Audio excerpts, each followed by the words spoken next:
right, it's Eric with 365 Hawaii, and today I'm going to answer not the most exciting question, but something that comes up all the time here in Hawaii, and that's certificates of registration and safety inspections.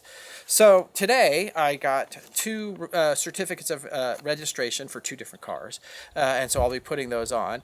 And then I thought I would take you a little bit into the nuances of how it is done here in Hawaii, because it is slightly different than the mainland. So you're probably looking at this video if you have recently shipped your car here or you have recently bought a car here. So the good news, if you bought a car here, it probably already has a safety. But if you've shipped it over here, there's a few things you need to do to get it through into the system. And one of the first things you need to do once you get your car off the boat is to figure out what insurance company do you need. Not all insurance companies do cover in Hawaii, so you kind of have to look around and see who does. And there seems to be a really difference of price from company to company. Most people use Geico. They seem to have a pretty good lock on the market here, and because they've got a good process and they're fairly inexpensive compared to their competitors. So now you're going to get insurance, and now you're getting ready to figure out how to register your car.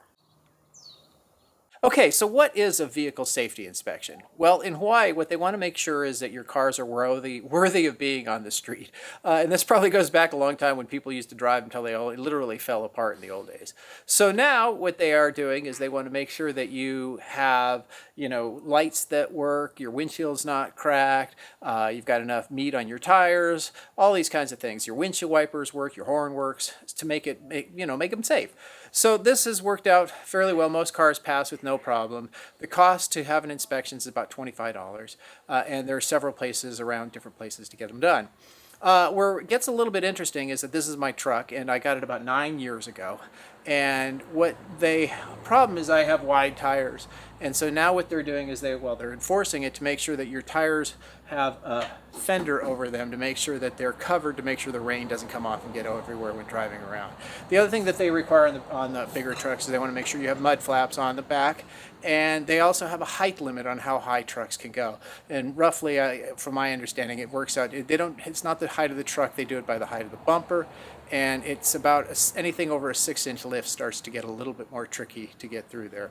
So those are the vehicle inspections, and you would go to one of these places and you'll get a tag, and then the tag is you are set for a year, and you will do this every year, except for new cars, and new cars get 2 years right off the bat before they start doing it. Okay, so now that you have your insurance, the next thing you're going to do is you're going to go get a safety for your car. And you ask, why do I need a safety next? Why not register and then get a safety? You need the safety to get the registration. So what you're going to go is to one of the safety centers, again, like we talked about, and they're going to look your car over and make sure that everything works, the wipers, the horn, all that kind of good stuff, like we talked about before. But then what they're going to do is they are going to fail your car for safety. And you're saying, well, how can I get registration with a failed safety? They're going to fail it because you don't have registration. So then, but after they do that, they're going to give you a ticket. And with this ticket, you can then go to the DMV. Oh, and let me interject something here. The lines of the DMV are quite long, so the sooner you can register to get an appointment, the better off you are. And the trick is you want to have all of your things to go to the DMV only once, because if you have to come back, it's going to get a little bit painful. All right, so now you've got your safety. Now you're heading off to the DMV. Assuming you've waited the 1 or 2 months or 3 months, depending on how long it takes you to get a ticket. It's been COVID has definitely slowed those things down. So you're going to take this to the DMV, and they're going to check out to make sure that you have all the correct paperwork. And then what they're going to do is they are going to give you your registration and sticker and license plates. You're going to put all those on. Life is going to be good. And then you're going to go back to the safety inspection, and they are going to look at the registration and look at everything. And then what they're going to do is they are going to give you a final safety. Here's a little bonus for you. It doesn't happen very often, but if for some reason, if you are pulled over by the police, they're going to ask for a few documentations, and I thought I'd just include it so you know what to include in the card just in case. One is they're going to ask for the registration, right? And then they're going to ask for your safety, okay? And thirdly, they're going to ask for a certificate of insurance.